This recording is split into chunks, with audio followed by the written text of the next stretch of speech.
سماعت شروع ہوئی اور اتنے کم وقت کے اندر کیوں کل تک سماعت ملتوی ہو گئی ہے؟ اچھا، سماعت جس طرح سے ہوئی ہے مطلب 9 بجے تمام وکلا اکٹھے تھے اور عدالت جو ہے نا نوٹیفیکیشن کے انتظار میں 10:30 بجے تک بیٹھی رہی ہے.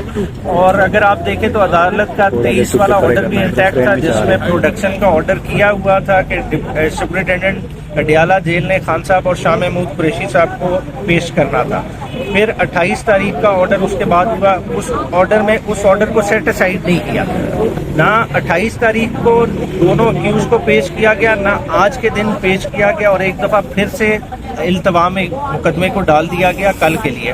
تو جو کہ ایک میجر irregularity عدالت کے پارٹ پہ کمٹ ہو چکی ہے کہ 2 ایسی تاریخیں جن پہ عمران خان صاحب کا اور شاہ محمود قریشی صاحب کا ہونا ضروری تھا وہ نہیں آئے. تو اب اس اینگل کو ہم آگے ایجیٹیٹ بھی کرنے جا رہے ہیں. انشاءاللہ تعالیٰ 1-2 دن میں ہماری کرمنل ریویژن بھی اس بارے میں اسلام آباد ہائی کورٹ میں فائل ہو جائے گی. وفاقی حکومت نے جو جیل ٹرائل کو کل عدم جیل ٹرائل کے حوالے سے دوبارہ ایک منظوری دے دی ہے، اس حوالے سے کیا کہیں گے کہ کیوں بار بار فیصلے تبدیل ہو رہے ہیں اور کسی ایک فیصلے پہ کیوں نہیں رہا جا رہا؟ بنیادی طور پر وہ شروع میں سٹارٹ میں ہی غلطی کر چکے تھے، پراپر پروسیس اڈاپٹ نہیں کیا تھا. اب وہ لکونہ فل کرنے کے لیے کیونکہ عدالت نے تمام پروسیڈنگ کو ویشیٹ کر دیا، اب وہ دوسرا راستہ اڈاپٹ کر رہے ہیں اور چاہ رہے ہیں کہ پہلے والی غلطیاں نہ کریں. مگر اس کے دوران عدالت آلریڈی اتنی انلیگیلٹیز خود کمٹ کر چکی ہے کہ وہ اب لکوناز کور نہیں ہو سکے. اچھا سر، کل جو اڈیالہ میں سماعت ہوگی کیا یہ اوپن ٹرائل ہوگا؟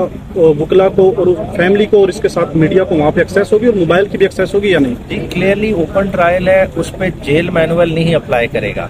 اب جو جیل کے حکام ہیں ان کی غلط فہمی یہ ہے کہ ہم ان کے پریمیسز میں چلے جائیں تو وہاں جو ہے نا جیل کے رولز اپلائی کریں گے. آپ وہاں ہیں کورٹ کے ہاتھے میں، اوپن ٹرائل ہے، وہ نہ کسی کو کیمرے سے روک سکتے ہیں نہ کسی عام پبلک کے بندے کی انٹری روک سکتے ہیں جب تک کہ court expressly under official secret act order نہ کرے کہ جی میں یہ اس پرٹیکولر پروسیڈنگ کے لیے ان کیمرہ پروسیڈنگ کرنا چاہتے ہیں. تو ایسی کوئی بات نہیں ہے. تو اس چیز کو ہم کل ایجیٹیٹ بھی کریں گے. انہیں پبلک کو ایکسیس دینی چاہیے، میڈیا کو بھی، فورن میڈیا کو بھی پوری ایکسیس دینی چاہیے. کیونکہ دیکھیں سائفر کا ایشو ایسا ہے جس کی پولیٹیکل اور انٹرنیشنل کونوٹیشنز ہیں. جب تک وہ پراپرلی ریفلیکٹ نہیں ہوگا تو یہ ٹرائل ہو ہی نہیں سکتا. پاکستان تحریک انصاف کی آفیشیلی لیگلی ٹیم نے کیا فیصلہ کیا کہ وہ جیل ٹرائل کے لیے متفق ہے، ایگری ہے، یا پھر ایک مرتبہ پھر ATC کے اندر جو آپ کی کیسی سماعت ہے اس کے اوپر آپ فوکس کر رہے ہیں؟ دیکھیں جیل ٹرائل تو انسانی حقوق کی بڑی ایک سنگین خلاف ورزی ہے. یہ تو آپ کسی کو باندھ کے جو ہے نا مارنے والی بات ہے. دیکھیں اوپن ٹرائل کا آرڈر ہے، ٹھیک ہے، اوپن ٹرائل کا وینیو جیل میں رکھ دیا گیا ہے، ٹھیک ہے. اگر اوپن ٹرائل کو وہ بھی ہم اس کو ایک سیپریٹلی چیلنج کریں گے، مگر اور آرگیومنٹ سے اگر اس کے کرنا ہی اوپن ٹرائل کو جیل میں ہے تو پھر اسی ماحول میں ہوگا جس طرح ادھر جوڈیشل کمپلیکس میں ہو رہا ہے. اگر اس سے شارٹ ماحول ہے تو وہ ہمیں ایکسیپٹیبل نہیں. اچھا سر، ایک تو یہ بتا دیں جو بیرسٹر گور کے چیئرمین کا جب سے ان کا نام سامنے آیا ہے اس پر PTI کے اندر ایک تنازع ہے، اور دوسرے نمبر پہ جو خان صاحب سے وکلا کی ملاقاتیں ہوتی ہیں، جتنے بھی وکلا ہیں وہ باہر آ کے کوئی اپنا بیان دیتا ہے، کوئی بیان دیتا ہے، کوئی کچھ بیان دیتا ہے. تو جو میڈیا ہے، جو عوام ہے، وہ کس پہ توقع کرے، کس پہ بھروسہ کرے کہ یہ بات ٹھیک کر رہا ہے؟ اچھا، جیسے آپ نے گور صاحب کا نام لے کے بات کی، دیکھیں ان کے نام پہ کسی کو تنازع نہیں ہے. بنیادی طور پہ دیکھیں الیکشن کمیشن نے ایک آرڈر پاس کر دیا جو کہ آرڈر ہم چیلنج بھی کر رہے ہیں. یہ نہیں کہ ہم ان کا وہ آرڈر ایکسیپٹ کریں، مگر پاکستان کی تاریخ میں کبھی نہیں ہوا کہ پارٹی کے انٹرنل الیکشن کو اس طرح سے suo motu election commission set aside کر دے. انہوں نے بنیادی طور پہ یہ 20 دن کا آرڈر کر کے ہمارے ہاتھ باندھ دیے. اب دیکھیں آپ کو خود پتا ہے کہ 8 فروری کو الیکشن ہونے جا رہے ہیں، تو ہم نے وہ انٹرا پارٹی الیکشن تو کرانے ہیں. اگر انٹرا پارٹی الیکشن کرانے ہیں تو خان صاحب نے خود ڈیسائیڈ کیا کہ ہم نے ایک سیف پوزیشن اڈاپٹ کرنی ہے کہ کمپلائنس ہو جائے اور ہمارا بیٹ کا سمبل بھی انٹیکٹ رہے. اور اسی کے لیے خان صاحب نے خود بیرسٹر گور کا نام پروپوز کیا اور کل کی بھی ہدایات یہی ہیں. ہم بیرسٹر گور کے نام کے ساتھ اسٹک کر رہے ہیں. خان صاحب کا اپنا پینل اس انٹرا پارٹی الیکشن میں کنٹیسٹ کرے گا اور انشاءاللہ تعالی تمام PTI والے اس پینل. سر، لطیف کھوسہ صاحب اپنی بات پہ قائم ہیں اور علی ظفر صاحب ہیں وہ اپنی بات پہ قائم ہیں، اور دونوں کی بات میں تضاد بھی ہے. تو کس پہ بھروسہ کیا جائے عوام اور تضاد؟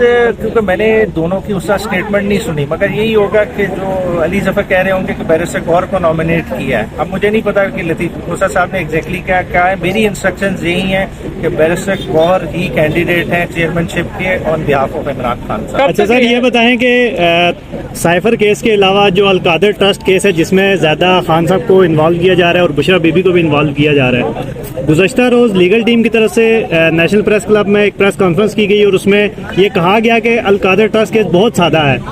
اگر یہ کیس اتنا سادہ ہے تو جو لیگل ٹیم ہے وہ کورٹ کو کنونس کیوں نہیں کر پا رہی؟ کیا یہ اس کی لیگل ٹیم کی کریڈیبلٹی پہ کوشچن مارک ہے؟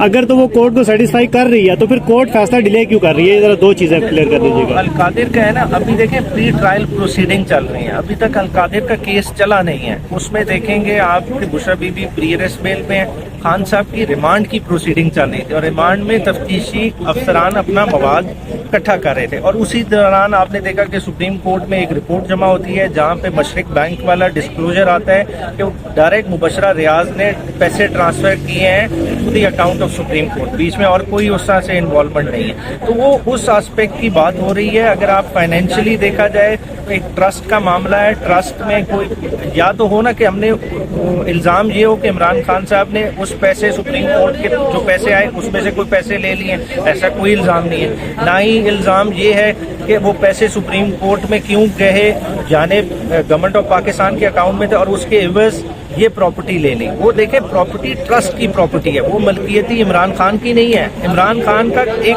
گڈ ول ہے، عمران خان آلریڈی شوکت خانم کے ٹرسٹی ہیں، نمل کے ٹرسٹی ہیں. دیکھیں جب بڑے نام ہوتے ہیں وہ ٹرسٹ کے ساتھ جڑتے ہیں تو اور فنڈنگ بھی آتی ہے، لوگ فلانتھروپسٹ کو کھل کے پیسے دیتے ہیں. تو یہ ڈیلے کیوں ہو رہا ہے سر؟ یہ بتا دیجیے. ڈیلے تو نہیں ہو رہا، ڈیلے کے اسٹینڈ پہ اب تو ریفرنس فائل کرنا ہے پروسیکیوشن نے. اب پروسیکیوشن جرت کرے، ملک ریاض کے اگینسٹ ریفرنس فائل کرے، ملک ریاض کی فیملی کے اگینسٹ ریفرنس فائل کرے، اور بہت سارے لوگ اس کے ساتھ جڑے ہوئے ہیں ان ساروں کو انویسٹیگیٹ کریں، حسن نواز کو انویسٹیگیٹ کریں. سٹارٹ تو ٹریل وہاں سے ہو رہی ہے کہ این سی اے نے جو سسپیشیس ٹرانزیکشن پکڑی وہ کیا ہے؟ وہ بن ہائیڈ پارک کی سیل ہے کہ 25 ملین پاؤنڈ کی پراپرٹی حسن نواز نے 50 ملین پاؤنڈ میں بیچی ہے. ان سارے آسپیکٹ کو انویسٹیگیٹ کریں، انہیں ملزم بنائے، ریفرنس فائل کریں، خود ہی پتہ چل جائے.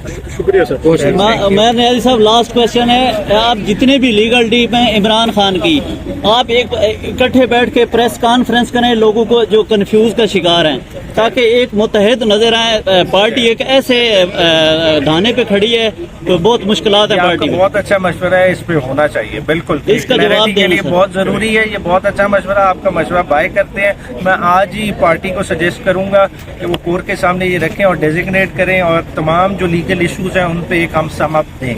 اچھا سر، آخری سوال یہ بتا دیجیے کہ رہائی کب تک متوقع ہے عمران خان کی، اور کیا آگے آنے والے انتخابات میں 2024 8 فروری انتخابات میں کنٹیسٹ کریں گے، حصہ لیں گے عمران خان؟ دیکھیں اب یہ آپ نے بڑا ہی خوبصورت سوال کیا. دیکھیں کل ایک فیصلہ آیا ہے اسلام آباد ہائی کورٹ کی طرف سے، ٹھیک ہے، نواز شریف کا. اب وہ کتنا فاسٹ ٹریک فیصلہ آیا ہے. ایک بندہ 4 سال جب اسکانڈر رہا ہے، اس کی اپیل ریوائیو ہوتی ہے اسی مہینے اور اسی مہینے میں ڈیسائیڈ ہو جاتی ہے. یہ ایک طرف سے یہ ہے، دوسری طرف سے خان صاحب کی اپیل اتنے عرصے سے لنگر آن ہو رہی ہے، اس کا فیصلہ نہیں ہو رہا. آج وہ اپیل ڈیسائیڈ ہو جائے تو خان صاحب کے الیکشن لڑنے پہ کوئی قدغن نہیں رہتی.